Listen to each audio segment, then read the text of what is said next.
Good evening. My name is Leo Gilling. I'm the chairperson of the Jamaica Diaspora Task Force Action Network. Welcome, and I am so happy to be here this evening to do injustice to introducing two of my favorite persons. I use the word injustice because boy, I can't fill these people's boots at all, and I'm trying to. Two of my favorite persons are Dr. Sharika Dackers and also Dr. Shalanda Samuels. And I can't say enough about these two persons. I really want you to have fun listening to these two persons this evening. They have so much to share. So let me start off by introducing Dr. Sharika Dackers. Is an author, a researcher, and a scholar, and a prominent advocate for educational equity and teacher preparation programs. She recently published her book, Death by Burnout, Education Dirty Little Secrets, which was listed as an Amazon's #1 new release book and bestseller. One of her most recent research publications can also be found in the Clearinghouse Journal, titled Why They Struggle to Stay. And the subtitle is Black Women Educators Reflect on the State of Teachers. Dr. Dackers is a data scientist and an adjunct professor of psychology. Can't get no better than that. Dr. Shalanda Samuels. I like to call her Shalanda because Shalanda just sounds like a nice name, you know. Shalanda is currently a secondary reading specialist and adjunct professor at institutions in Central Florida. Her research interests include English speakers of other languages, achievements and gaps in learning, as well as creating unique literacy intervention programs for marginalized communities. She is keen on developing varying opportunities through the concepts of intersectionality whilst connecting higher education and grade 12 as K through 12 research, especially in urban areas and with specific focus on Black, Indigenous, and people of color students. Ladies and gentlemen, please welcome two exciting ladies, Dr. Sharika Dackers and Dr. Shalanda Samuels. Welcome and have a wonderful day. Thank you, Leo. Listen, I will take Leo introducing us Shelly any day. Oh man, I appreciate that. Yes. Thank you. Well, as Leah has done an awesome job of introducing myself and Shelly, we're not going to dive too much on that, but we want to also take the opportunity to talk a little bit about ourselves before we get started. So I'm going to share my screen with you, and you should still be able to see us as we talk about our topic that we are going to present this afternoon. So our topic is centered on supporting diverse learners through leading equitable and inclusive educational practices. So I'm going to soak in for a little bit, supporting diverse learners through leading equitable and inclusive educational practices.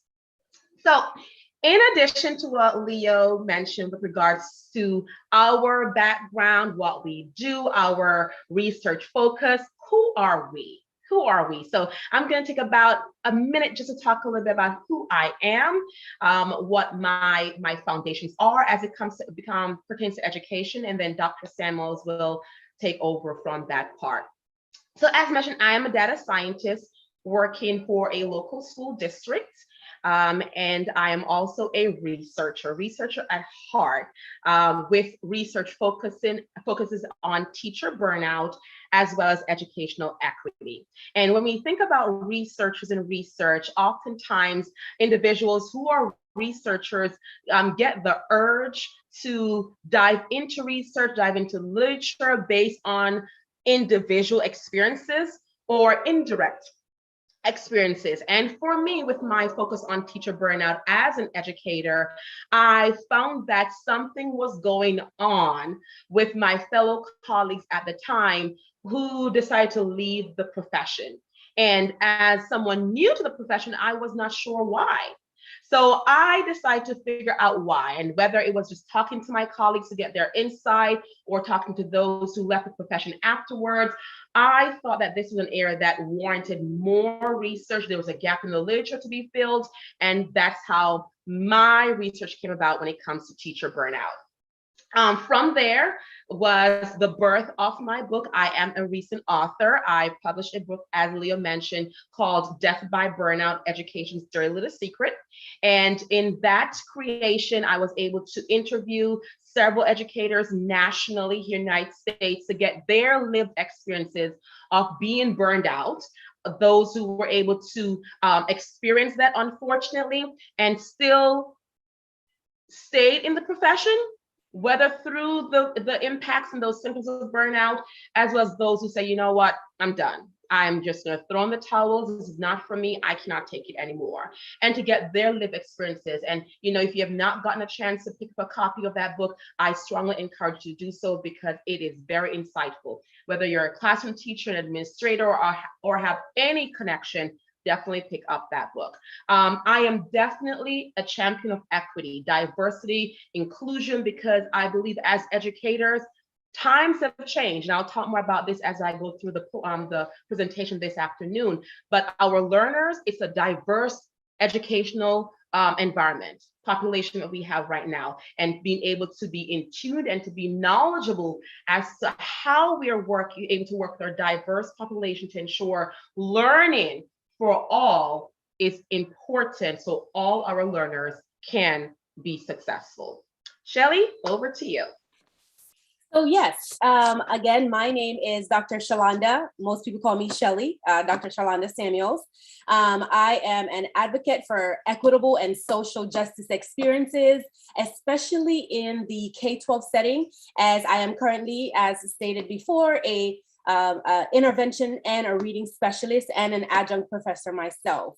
My aim of focus and aim of research has definitely been highlighting the strengths in being a part of the BIPOC diaspora, the Black, Indigenous, and people of color diaspora, because one, I'm a member of the community, but two, we always seem to be the marginalized groups in education, in research, in society. And so I love to highlight areas in which we excel and identify areas in which we need to improve, but specifically create opportunities for success for us as a community. So as a researcher and a teacher practitioner, it is important for us to engage in dialogic exchanges like, I am able to do today, and I'm very excited about, such as this, to allow for collaboration and sustainable success. And as a researcher, I understand that my positionality is multidimensional. It's not focused in one area, and my positionality allows me to play different roles in the area of being an educator. And that's why I'm excited to present with Dr. Dakers today, as we both continue to ensure that we're educating ourselves. So, we consider ourselves scholars, and we consider ourselves knowledgeable in many areas, but in order for us to truly be agents of change, we have to continue to educate ourselves. And that's what Dr. Dakers and I aim to do today, and to share what we have done so far. For the last maybe 6 years or so, I've been engaged in research in K-12 and higher education. I have several articles that I've worked on, including a few with Dr. Dakers herself, looking at why Black women teachers stay in the classroom. I've also done research on, what it is to be an Afro-Caribbean scholar like ourselves, and those experiences that we've had in higher education. And yes, they are different from other Black scholars in higher education, because there's another level to the things that the microaggressions that we experience. And so we aim to kind of highlight those areas and choose to find ways to succeed. As a K-12 researcher, a lot of my students are immigrants, so they have to acculturate into this new system. Hence the reason why I focus on looking at bridging the gap between their achievement and those of native English speakers, people who are born here, who speak the language, and compare that to people who haven't, and looking at ways to make sure that we're succeeding and not focused on the areas where we will need some development. So yes, looking at using micro affirmations as a way to kind of deter microaggressions that might be projected towards us. So we are more than excited to be here today, and is excited that Geminar is allowing us to be able to share our information. Absolutely. So now that you have gained some additional insight into who we are as individuals, as educators, as researchers, I want you to also know that we definitely hail from the beautiful, beautiful country of Jamaica. Shelly is more from Montego Bay area, should not say that. And I am from Upper Trelawney, specifically Albertown, Trelawney, where I attended Albertown Primary and Albertown High School. So for all our Caribbean family and those who are listening in, those who are from Montego Bay, those who are from Trelawney and other parishes in Jamaica, we want to say thank you so much for joining us. And we are thankful, as Shelley mentioned once again, to be afforded this opportunity to give back to our island, our country, and to others who are in this profession and otherwise. So thank you once again. With that being said, we are going to get into our presentation this afternoon. So I would like to engage you in a very quick, concise, reflective activity. So on my screen, you will see a puzzle, a very, I'm going to use the word diverse puzzle, right? Different colors, different shapes.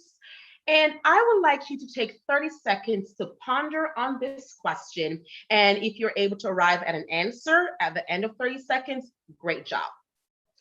So when you think about your identity, and we call it in research identity markers. When you think about your identity, who you are, the lens through which you view the world and different aspects of the world, which one of these identity markers relates to you? And I'll use myself as an example before I pause for 30 seconds. As an individual, I have several identity markers through which I view the world or my interactions within society and others. Number one, I do have an identity as it pertains to my ethnicity, my nationality, of course, my gender as a female, and definitely my culture, as well as religion. So once again, someone's identity markers may be many of these, or maybe narrowed down to just a few of these. Take about 30 seconds and identify which one of these are your identity markers.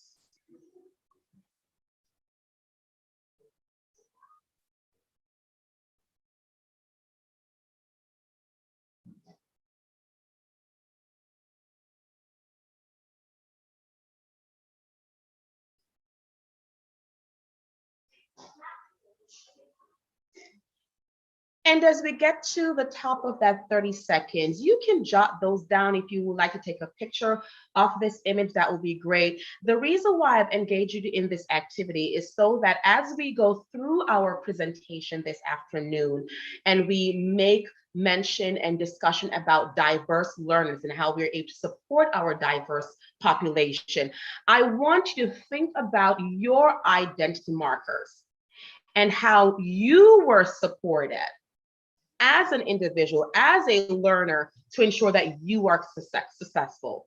Not only that, how are you using your students' identity markers that they have mentioned to you or you have come to learn about to support your diverse population? So with that being said, this afternoon we have three focus for our presentation, sorry. First, we're going to talk about, I'm going to share different strategies for success for us as educators, as professionals, to be able to teach and work with diverse students. And in doing so, to be able to deter or to prevent the barriers that may come or seep into our classroom and our learning environment. after which Dr. Samuels will discuss social justice opportunities that we are able to create in order to have an inclusive culture and also to plan equitable practices. We'll wrap up our presentation this afternoon by talking about and engaging our viewers, you all, with how reflexive thinking as the learner, as the adult, we are able to use that to better ourselves as educators and our learners. And then finally, what are some next steps that we can implement in order to allow our learners to grow and thrive? So let's get started. So as mentioned, our topic of discussion is for us to be able to support diverse learners in order to, through leading equitable and inclusive educational practices. So when I think about that title and our topic, the words that basically come to my mind that I'm picking out for you right now are diverse learners, equitable, and inclusive. Diverse learners, equitable, and inclusive.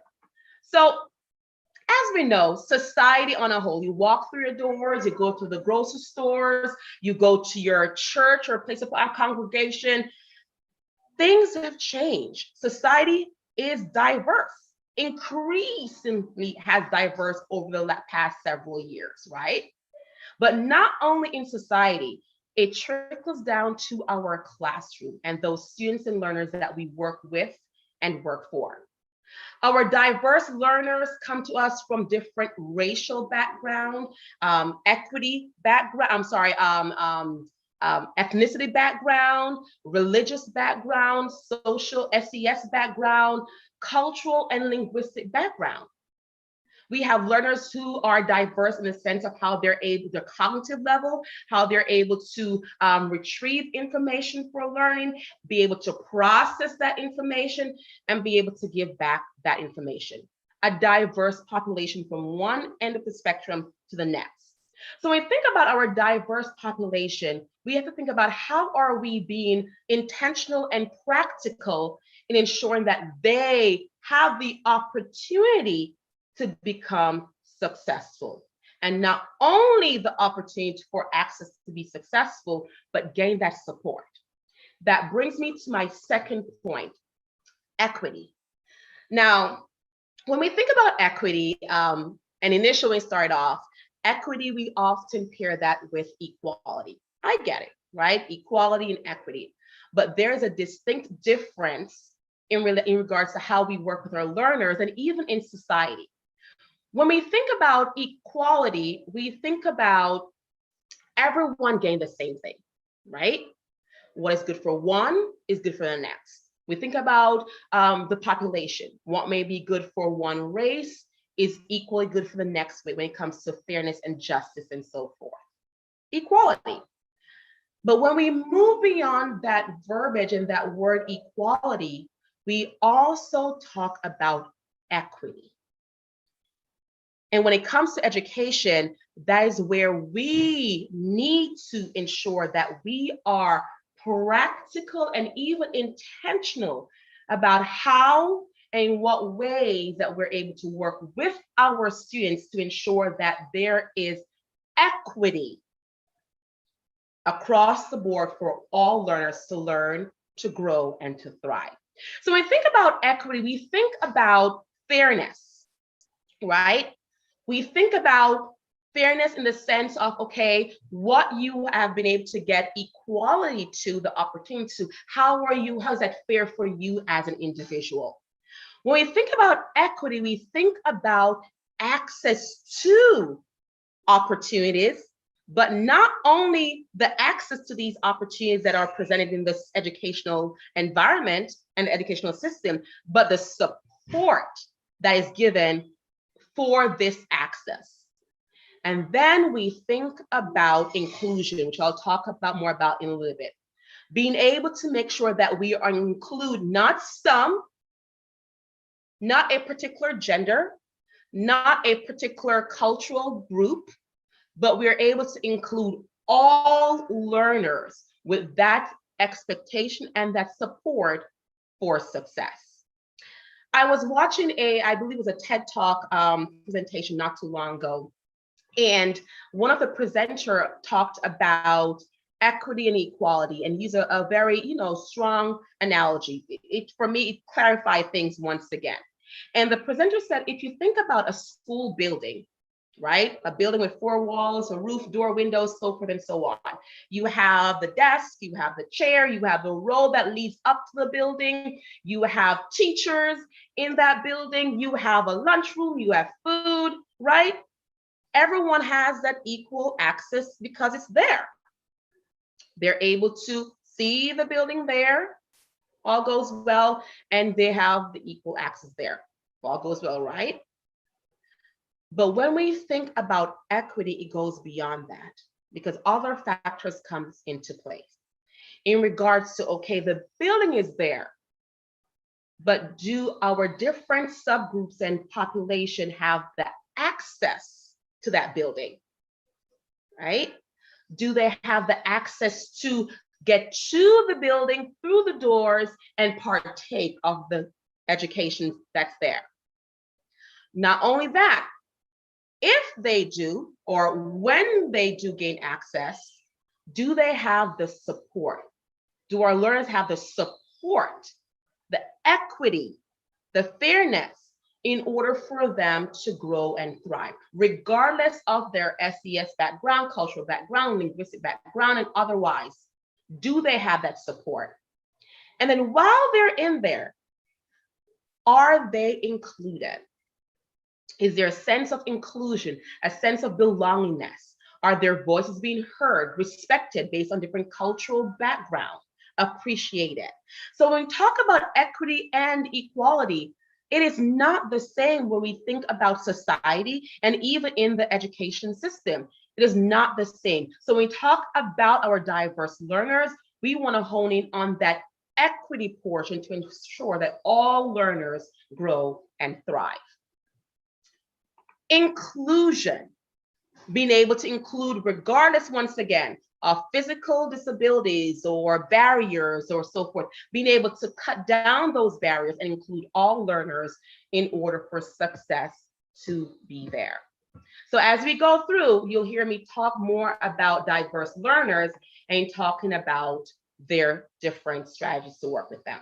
So I would like for you to respond to either of these questions as it pertains to you. And you can just type your responses in the chat box. What strategies have you implemented when working with a diverse student population? So if you've had that direct experience, what strategies have you implemented when working with a diverse student population? Or if you have not had that direct opportunity, what strategies, if any, have you seen implemented when working with a diverse student population? And once again, you may or may not have a response for this, but if you do, just enter your responses in the chat box. And I'll give you about, say, 10 to 15 seconds, and then I'll move on.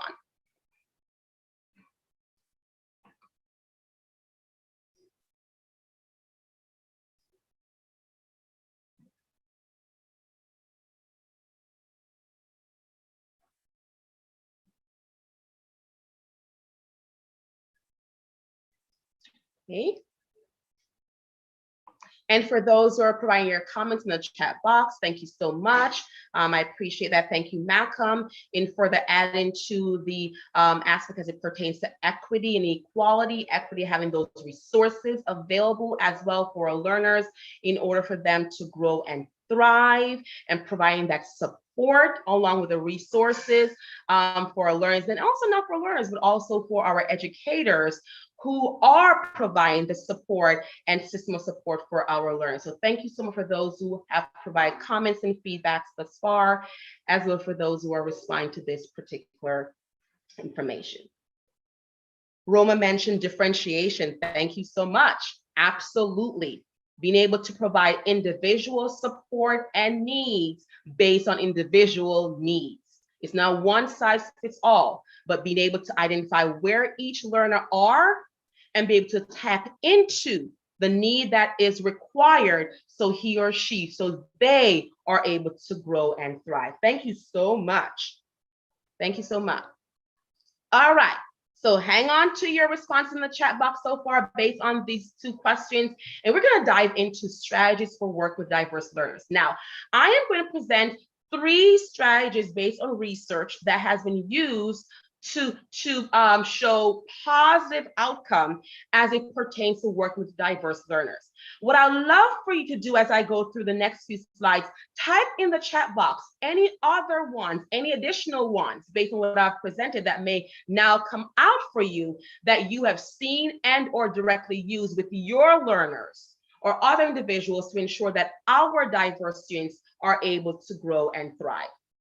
So, research shows that when we have students who are able to engage in a social environment, right, educational in those 4 walls, and be able to engage with diverse groups based on different race, ethnicity, gender, and so forth, that our learners are able to be more innovative, are able to grow and thrive more. They're able to show more success. And if you think about it, providing the environment where it's a mixed pot, right? A kind of melting pot with a group of diverse learners as we have it now. It's also preparing them in that environment to work when they do get out of the 4 walls as learners in the work environment. How are they able to problem solve? How are they able to identify their emotions?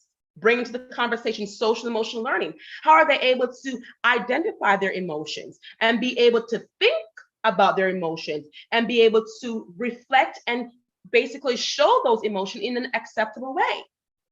Being angry is okay, it's a part of who we are. How we go about to resolve or to show our anger is one way that we as educators are able to work with diverse learners. How we're able to bring in the cultural makeup of our learners within the classroom. And I'll talk more about that as we go through.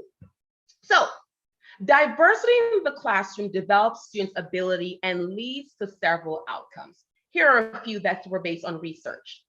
It teaches our learners to appreciate different perspectives, right? And if you think about society as it is right now, through politics, and over the past elections, what have we seen?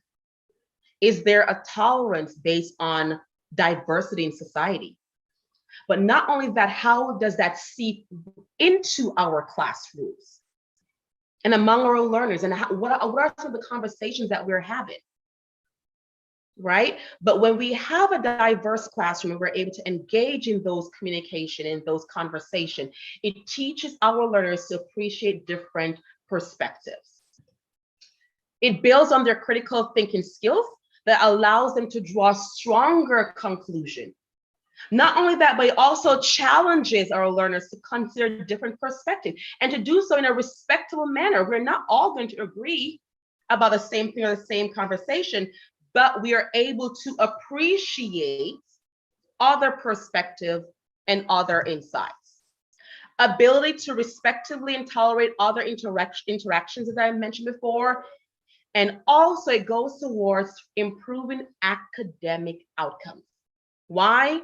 It encourages confidence in our learners as to how they're interacting with others, how they're able to go about with the work that they do in order for them to be successful. So here is a quick quote I want to bring to your attention. It says, achieving educational adequacy is really about ensuring that all our students, all our learners are provided equal and equitable opportunities for academic achievement. So when we think about our makeup, right? When we think about our dynamic, it's not just for some, for a few, it's for all our learners. And what are some of those strategies that we're able to implement? Research shows getting to know our students come in so handy.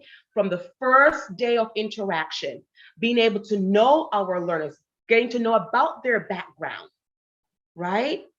We have so many that comes to us from different backgrounds with different different aspects and so forth. How are we learning about our students? Okay, how are we being able to be impactful and to ensure that they are being successful? All right. Sorry about that technology issue. How are we being able to ensure that our students are learning and they're growing and they're thriving, no matter what they come to us with, that at the end of the day, that they are successful, right? That they're able to grow and thrive, and that we're able to bring out the best in them as best as we can. Okay, my apology for the technical issue that's going on with that. In addition to that, when we talk about our learners growing and thriving, how are we able to build trust with them? How are we able to ensure that as we go through and as we process through all that we're going through, how are we building their trust? How are we building what they're able to do? How are we able to function with all that's going on to make sure that they're able to be successful and show appreciation? Not only that, being able to ensure that we have a community, a learning environment in which all learners, once again, are successful. So think about our learners' culture and their background. Think about building their confidence. Think about having that genuine relationship with them and that classroom culture, all of which goes hand in hand to ensure that they are able to become successful academically. A second strategy that I want to share with you talks about demonstrating high expectation, being able to demonstrate high expectation for all our students. And that starts with the I can do it ability, ensuring that our students know that they are able to succeed. They're able to become successful and have that confidence within themselves to know that they can rise to the occasion. You know, having the ability where they know that there's a level of expectation goes a long way. And how they're able to rise that expectation, not by themselves, but basically with the support of their teachers. Not only that, with the expectation, building that growth mindset, the ability where they're able to know that, okay, I am able to go beyond whatever barriers are there. I am not in a fixed sense, but having that growth mindset to be successful. And with that, we have student success. With that, we're able to see our learners grow and thrive to be successful. So once again, teaching that growth mindset, building that relationship, the rapport with our students to make sure that they're successful and to be able to know that we are supporting them along the way in order for them to be successful. Okay, so that was strategy number 2. Let's talk about strategy number 3. For strategy number 3, we are talking about implementing cultural relevant instruction, being able to implement cultural relevant instruction, right? And with implementing a cultural relevant instruction, we need to understand if we really want to connect with our learners, we need to ensure that we learn about who they are, where they're coming from, and how best we are able to work with them. And not only that, from there, moving towards creating a place and a space with which they are able to be successful. So 3 strategies I mentioned so far. Number 1, learning about who our learners are, who they are, where they're coming from, their background, cultural, SES background, and other, okay, where they're coming from. And then once we tap into that, it's an ongoing process, right? We're able to demonstrate high expectations of our learners. We're able to understand, make sure they understand here is the level of expectation, but not only that, but providing them the support for them to be successful with that growth mindset. And then from there, implementing cultural relevant instruction. And of course, Gloria Lexa Billings in her research talk about how we're able to bring others into the classroom, or their family members, be able to bring in their backgrounds into the classroom. It is so impactful when we have learners who are able to be in the classroom and know that their culture, their background, their abilities are appreciated. Okay, what they do are appreciated, how their language. It's not necessarily where it's left at the door, but it's brought in and appreciated because, once again, that is a part of who they are, their cultural dynamic and their cultural makeup. Okay, so a quick reflective activity. I would like you to take a second and look at this chart, this diagram by Maya Angelou.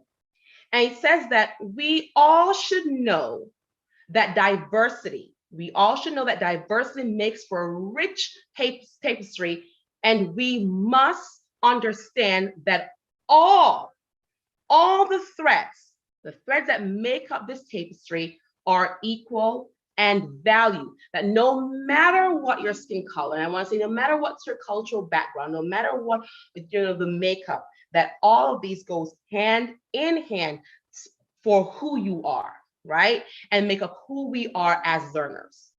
And think about us as adults, as individuals. When we get together and we are in our small groups at school or other facility, we go in with our own identity markers, right? Our own makeup, and we see things differently. Let's flip the switch and think about our learners. When they're in front of us, do you want to have them have that one vision, that one focus?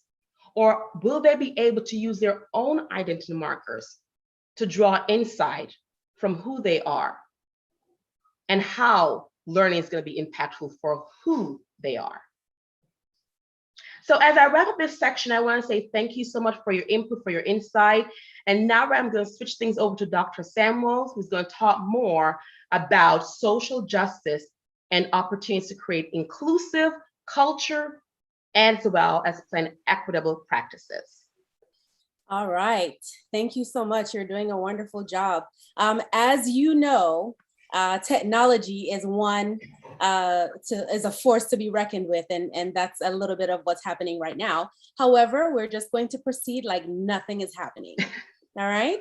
Okay. And so I'm going to just kind of, if I reiterate a point that Dr. Dakers mentioned, it's because we want to ensure that whatever it is that we're talking about, that we get that point made. All right. That we're not just glazing over it and then just moving on. So if you are able to see or not see our presentation, please, as you have been doing an amazing job of supporting us through your comments, please give us, a note or, alert us into letting us, making sure that, you can see what it is that we are referring to. All right, so social justice opportunities and ways to engage individuals in social justice. How can we be social justice advocates?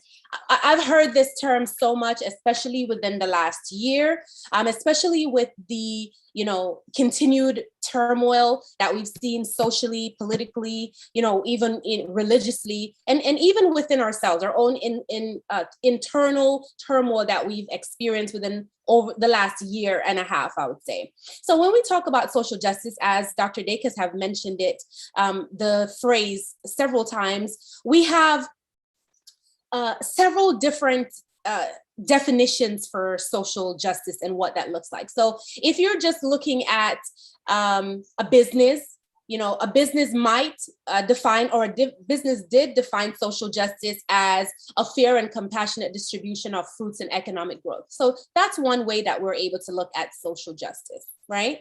Another definition that, and again, these are all, this is information we want to cite to make sure that we're giving appropriate credit, was found on the San Diego Foundation, and they noted this in 2016. We are in 2021 now, so we're adding the bits that we think need to enhance these definitions today. Another individual or another organization defined social justice as the opportunity for everyone to get economic, political, and social rights, as they deserve.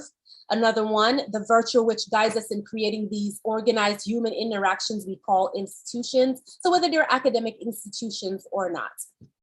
And then finally, social justice imposes on each of us a personal responsibility to work with others to design and continually perfect our institutions as tools for personal and social development. And I think Dr. Dakers, with the work that we've done in the last few years, have kind of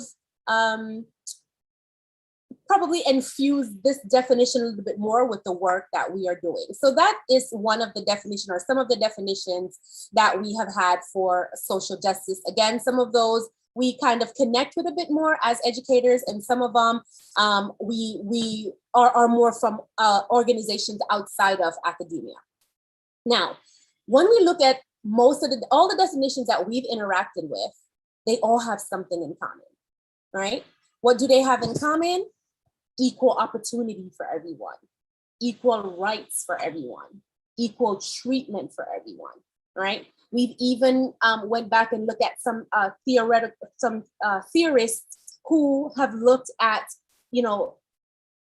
making sure that they consider this phenomenon as they do their research and as they publish these results. So when we think of social justice, we're saying social justice means equal right and equitable opportunities for all, but do we really know how to implement these things? Do we really know what that looks like in our daily space? Whether it's a home taker, whether it's an educator, whether it's a researcher, whether it's a scholar, whether it's a student, or like myself, an intervention specialist, or like Dr. Dakers, a data scientist. What does that look like within the realms of where we work and what we are familiar with? So here are some opportunities that we can take to ensure, now that we've looked at the definition, here are some opportunities that we can take to make sure that we are at least considering social justice in our daily lives and our efforts to be good educators, right? So it says reflexive thinking, and we will talk about reflexive thinking. And we mention reflexive thinking a lot because that's something that we try to engage in. We'll talk about it a little bit more, but it's basically just looking within yourself, looking at the things that you've done and ways for you to improve. One really, really important thing for us is to ensure that we're educating ourselves, all right? Many of us are educators, and we go in sometimes as the professor at an institution, as the teacher, as the coach, as the data scientist, as the researcher, and we think, well, we are the giver of information. We are not the most, but we are a well-learned individual in this space. And so we're going to share information with whomever the learners are. What I have learned is, especially since the last decade or so of being a teacher practitioner, is every single semester, every single year, I find that the students teach me, or the learners teach me, just as much as I teach them, if not even more. All right. So I'm going in assuming I'm the one with the knowledge. I'm going in, I'm here to share information, and they teach me things. So I think it's good for us to be open, to educate ourselves, to obtain knowledge. And it's not up to someone else to give you that knowledge. It's up to you to kind of seek some of that knowledge yourself. Everyone is busy trying to figure their own lives out, especially in the time of a global pandemic. So now is the time for you on the things you don't know. We know a lot of things, but there are a lot of things, especially as educators, that we need to be more open to. Consider the students or the learners' funds of knowledge. When I talk about funds of knowledge, for example, let me say this. Sometimes we walk into a space, and as the presenter, or as the teacher, or the professor, or whomever we are, the trainer, we go in and we think, oh, these individuals, they don't know anything. That is absolutely incorrect. No matter what learning space we are in, no one comes as a blank canvas. Everyone has experiences, and we have to consider those life experiences, the culture experiences, those experiences that we don't know. All right. Those things that we don't know, they come with so much rich culture, so much rich ideas, so much rich voices. That's what we talk about when we consider the funds of knowledge. Consider those students and the amount of information that they come with, and utilize that information in your lessons, incorporate them in your lessons, in your lesson plans. You know, as I mentioned before, I teach a large group of English learners. Many of them are immigrants. And sometimes you know, colleagues might say, oh, well, they don't speak the language, and so we have to start over and teach them from scratch. Not necessarily. Just because they don't speak the language doesn't mean they aren't well-informed individuals. What they aren't is well-learned in the areas that we expect them to be in our little boxes that we have in our classroom. But all of these individuals, and it's never failed, have something to offer. They have something to share. And they always feel so excited when we are able to connect to wherever their culture is, when they're able to see that we've listened to them, that we've utilized their voice as we are able to complete a lesson or complete an activity.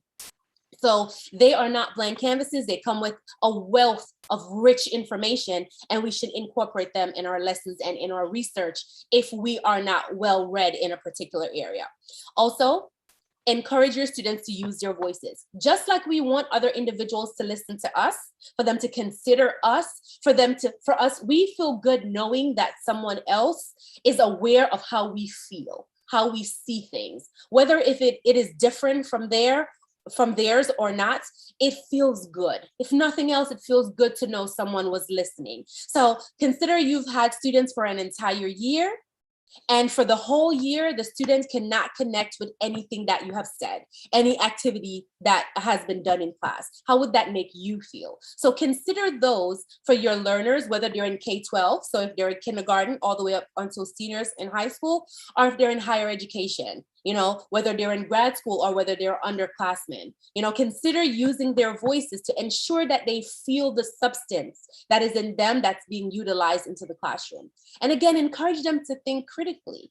Everything you say isn't golden. We hope so, right? We hope that we are the scholar. We hope that, you know, we are the ones that know exactly what it is that we're saying, and we feel confident that it is correct. But allow them to question what you are saying, or teach them how to question the information, so that they don't just take on anything that they are being given, and they're able to go in and find good balance for themselves with gaining information for themselves and learning from you as the individual. All right, so I think it creates the opportunity for healthy balance, as some of our listeners are saying, when the individual can see themselves, hear themselves, understand, question the information you're giving them, and know that it's not a disrespectful personal way, but as a way for all of us to be able to engage in a dialogic exchange and to learn from each other. And if nothing, what I have learned specifically is understand that diversity is not just racial anymore. All right. Yes, racial diversity is something that we must consider, because there are areas there that is important in how we approach our lessons and how we engage with our students. All right. But then we have to consider now all the linguistic diversity that is out there. Again, in one classroom, and let's say, for example, in my K-12 classes last year, I had about 110 students, each classroom about, 22 to 25. And in each of those classes, there were at least 6 different languages that weren't English. All right. And if I just continue to think, okay, well, I'm just going to use this good British English that I've gotten, and that I've learned and mastered, I would say, from Jamaica, and focus on that area, then I wouldn't be opening or extending myself to learning. Furthermore, we have to consider their culture and what that culture means and how important it is. All of us here on this call know how important and how rich our cultures are to us. Wouldn't it be even more enticing to learn what an educator is trying to say to you if they were able to incorporate these ideas and this culture and the love and the pride that we have for our culture into our lessons? And I'll just have you look at these elements of social justice. I won't read them all to you.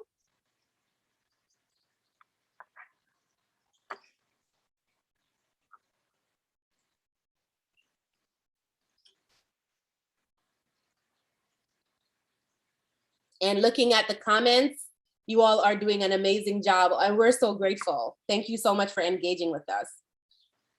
But these are some of the elements of social justice, self-love.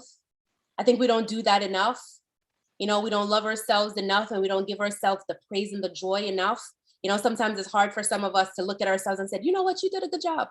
You did a good job researching. You did a good job educating yourself, you know, and sharing information, respecting each other, looking at social justice and considering those things, right? Because we have to know what is happening around our students for them to be open to learn. If my student is experiencing, you know, food insecurity or shelter insecurity, what I'm saying in my classroom means absolutely nothing because they haven't eaten or they don't know where they're going to sleep that night. You know, so considering these things. And just to make sure that we're always connecting the dot, I'm adding on or kind of summarizing to what Dr. Dacus mentioned about cultural responsive work. These are some ways that we've been able to connect social justice and cultural responsive work. So engage in reflexive thinking. Again, we'll talk about that quickly. Take responsibility to educate yourself. It's good when someone can educate us, but it's also not their responsibility when we have access. So we should all go out and try to find information, fill in the gaps in what we know and what we don't know, right? Interrogate our implicit bias. How many times have we walked into a place and we already made a decision about what's happening in the place, the individuals that are in the place? Too many times. And how do we feel when people project those microaggressions on us? When I walk in and I have an accent and people think, oh, maybe she doesn't speak this good English, not knowing that I speak the great British English, right? Not knowing that I'm an educator and a researcher, right? They already make a decision. They already make a stereotype. We don't like that very much. So we have to make sure that we're deliberate about not doing those things to our students. Again, making sure that we're doing everything to support our BIPOC students, Black, Indigenous, people of color, and making sure that we're being honest and asking and answering questions about what is going on. And lastly, this one I really like, the last bullet is cultural competence is for all educators. I know I do a lot of work in the BIPOC community. And so we think, oh, as Black women, as Black men, as Black scholars, Afro-Caribbean scholars, we have to work harder than the next racial demographic to prove ourselves, to prove that we're worthy, to prove that, you know, we're well versed in what it is that we're doing. But it's not just for us. It's not just for, and so we think we learn or we know a little bit more. And so maybe white educators or other demographics need to learn. That's not the case at all. Even though we're immersed in the work, there's always something that we need to know. There's always ways that we can engage and implement cultural competence in our learning and research spaces. And so we have to consider those at all times. All right. Hopefully I'm not speaking too fast, but what we do, Dr. Dacus and I, is we engage in reflexive thinking all the time. All right. John Dewey says it, Bolton says it, Finley says it. The opportunity to learn from our experiences and to look at new insights and to grow is what we have to do to truly be agents of change and to truly create an impact. All right. If we don't look back at what we just did and look at how we did it and how we can improve it, how then are we able to move on and to grow? These are some of the questions that we ask ourselves again. What are some potential implicit and explicit biases? So we focus a lot on the explicit biases, the things that people say out loud, the things that they do. So we know those. But what about what people are thinking, including ourselves? You know, what is it, that quick thought that we have? You know, we don't have bad intentions, but you had this quick stereotypical thoughts, and usually it's in a menial way or a demeaning way about a particular group or a situation, and no one is there to help us check that. Sometimes we have to check those things ourselves. What do you think, feel, believe, or value, understand about your role and boundaries and privileges? So these are some of the questions that we engage in to ensure that the work that we're doing is not biased. And it's not just from our lens and in the small space that we have as our own thoughts and thinking, but that we engage in these conversations, we analyze our own thoughts, and we move forward open and ready to learn. All right. And a question that Dr. Dacus and I did come up with was, What is it that you do not know and want to know, especially as it relates to culture responsive thinking, teaching, or culture responsive pedagogy and social justice? So, I won't stop, but if you could just put in so we can go back and read afterwards, what do you not know and want to know about how to implement cultural responsive pedagogy or social justice in whatever space that you are looking in or working in or submerged in every single day? All right, so that's something for you to consider. And if you could please type the response, and I'm so excited to see what those are, that would be amazing. So again, what do you not know and want to know about how to implement social justice, maybe social justice strategies, as well as cultural responsive pedagogy in the space that you are currently working? All right, and then we're looking at next steps to successfully allow learners to grow and to thrive. And we consider ourselves learners as well. So we've done a lot of research. Dr. Dakers has written a book. We've written articles together. We've done presentations, and we're so grateful for the opportunity to do that. But we are still learning, and we are still open to learn from everyone, because everyone has something rich to offer. So these are some of the things that you could do. Create a plan. That's really important. Implement the plan. It's okay if it's not perfect. Monitor the success and the areas or the needs of adjustment, where we have a needs analysis, and identify strategies for intervention. Sometimes we allow pride to get in the way where we don't need any help from anyone, right? But who would we be, all of us, if someone hadn't stepped in to give us a hand, And it's okay. I think the best place for us to make a mistake is in a classroom, right? Because there you have other learners willing to learn. There you have an educator or a researcher or a practitioner ready to seek more information, and for us to allow us to bridge the gap in what we know and what we don't know. Dr. Dakers? Absolutely. Thank you so much. Now, with all the wealth of information, I am definitely looking online, and like Dr. Samuels mentioned, thank you all so much. The comments and the feedback we're getting from Roma mentioned one of the strategy to educate, reassure, and stay abreast of things. When we talk about teaching, Dr. Blackwood mentioned teach confidence, right? If you haven't confidence in self, you're twice defeated. And as educators, we are in a lot of ways those confidence booster for our learners, right? We're the ones who are able to say, yes, you can do it, because they've probably heard that they cannot do it so many times, and they come back to us, and then they are thinking, okay, this person who's in front of me for 42 minutes or for however long believes in me, believes that I can do it. So when we talk about strategies to use to engage our learners, to support our learners, to bring that inclusive culture and equitable practice in our classroom, those are some very notable ways that were mentioned. Also from Don Malcolm, Don mentioned that strategies to use and work with diverse students, group them by learning styles. And if you think about it, we all do not learn alike. And yes, there are different reports and research as it pertains to learning style and working with our learners.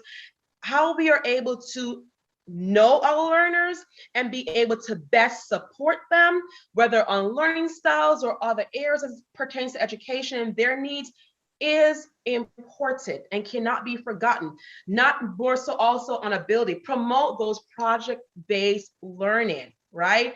And I love this one. Don, you mentioned multicultural books. As we see now in certain classrooms and certain school districts, the books that our learners are getting does not even reflect their backgrounds, right? Or their cultural upbringing or so forth. It's one-sided. So having a platter or a wealth of different books and authors who resemble who they are, does go a long way from that cultural responsive way to ensure that our learners are being successful. So in wrapping things up, coming up to the top of the hour, some of the takeaways from our discussion this afternoon. I was able to share with you strategies for success in order for us as educators to teach and work with our diverse student population. And in doing so, we're able to cut through those barriers that oftentimes seep in, knowingly or not, into our classroom that hinders and prevent our learners from being successful. Dr. Samuels talked about those social justice opportunities, right? And using those to create those inclusive culture. And when we do think about those social justice opportunities, how we're able to address them and be able to move forward. And with that, being able to plan equitable practices.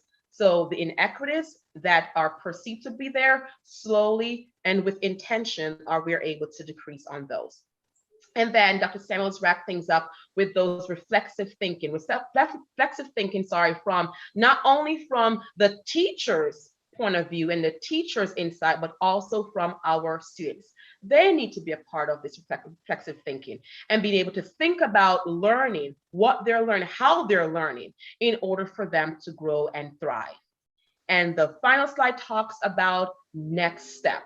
Of course, once we, and for those who are coaches and those who are in the role where you're working with teachers and providing support, once you're able to do those needs analysis and follow that little wheel and circle that we provided for you, being able to be intentional, have those strategies for implementation, being able to create that plan of action and be able to monitor success. And Dr. Sales mentioned it may not work the first time, but that's okay. That's how we grow. Think about a researcher, right? Or think about someone who, when they go through different steps, if they fail the first time or the result was not, accurate, what they do, they go back and they reassess and they try it again. We have to ensure that we are intentional when we work with our diverse population and that we are able to monitor how they're being successful or lack thereof in order for us and for them to be able to grow and thrive as individuals. So once again, those 3 top takeaways from our presentation this afternoon, we do hope that you are able to gain wealth of knowledge from our presentation and be able to garner information and how we are able to provide additional support in any shape or form that we can. So if you're on here and you may be thinking, well, how do you contact us post this presentation? Our information is on the screen. You can take a picture of that, snip it, whatever works best for you. You can connect with Dr. Samuels and I. We are on LinkedIn. We are also on Instagram. We are also on Facebook. Dr. Samuels is on Twitter using the same Instagram information. You're able to connect with her. And we are also on Facebook, as I mentioned, every other Fridays at 6 p.m., where our foundation, our focus is to bring to the platform content, information that are impactful, beneficial for educators, for students, for teachers, for anyone that is attached to education in any shape or form. We're using our platform to make sure that we do our part to ensure that we are impacting our learners and our future generation. So thank you once again for joining us. We appreciate this opportunity. And remember, reach out, connect with us so we're able to support each other as we go out and do the work that we do. And I know there are several questions that are out there, Leo, with regards to our presentation. One question, Shelley, that we had from there was from Dr. Blackwood. She mentioned let me go back. It was in regards to pedagogy as it pertains to social justice. It said, what are some of the pedagogical moves teachers can make when they are implementing social justice in the classroom, whether it's face-to-face or online? I think one of the things that we did mention was using their voices, allowing them to feel heard, allowing them to know that we're considering them and we're not just there preparing them for state assessments. We're not just there, meeting the markers of the state standards every day. So that's something that I believe is very, very important, and something to consider is these individuals are people. They have a voice. Again, when we mentioned their funds of knowledge, considering what they come with and using that knowledge as we create our lessons, as we implement our lesson plans, as we differentiate instruction, as we engage in remediation and enrichment and differentiation. When I looked in the comments, someone highlighted or mentioned about the UDL strategies, so helpful, the universal universal design learning strategy principles, right? And looking at those being tools to implement a universal framework to optimize and to improve teaching for all students that are in there.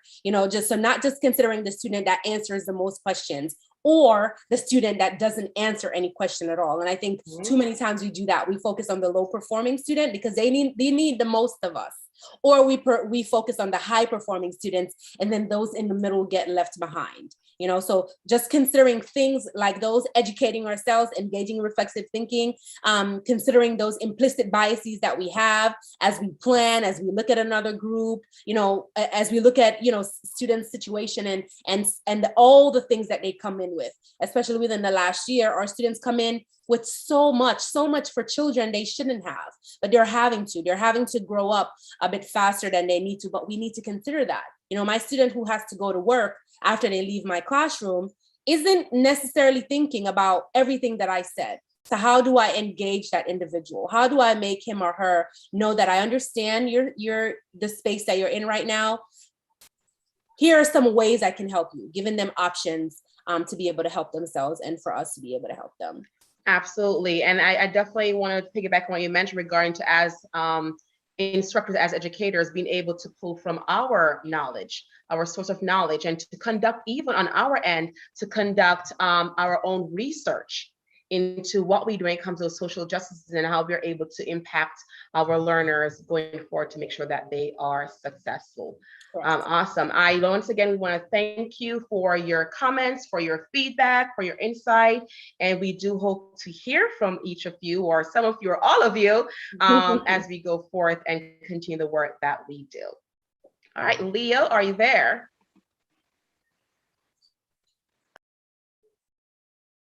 I think Leo will be on shortly. Latoya mentioned that very meaningful presentation. Thank you. You are welcome.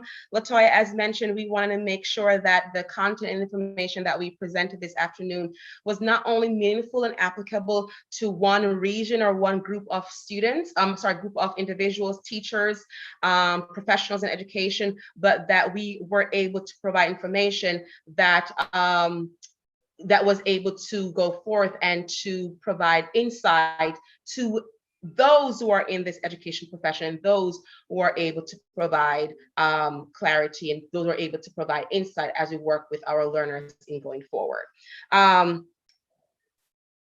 Thank you so much, Dawn, once again, for your comments and for your feedback. I'm going through the chat box, so I'm making sure I am able to answer any questions that are out there.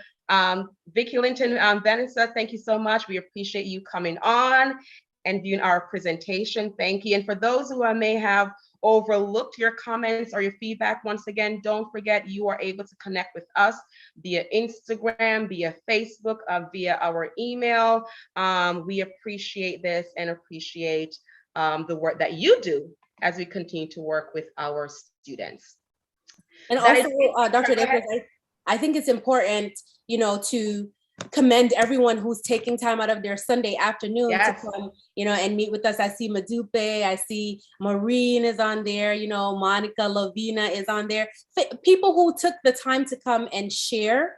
I see a lot of educators out there who talked about scaffolding and differentiation. So it triggers something too, having your comments, because then I can say, oh yeah, this one more thing, and also looking at some of the comments, it makes me think of, oh, here's another thing that we can research and try to educate ourselves about as we continue on our next venture with research and being an educator and being a practitioner. So, thank you so much for everyone who took time today to share information, to answer those reflective questions that you posed, and just to make sure that supporting us, as even though we had a little bit of technical difficulties. So thank you very much.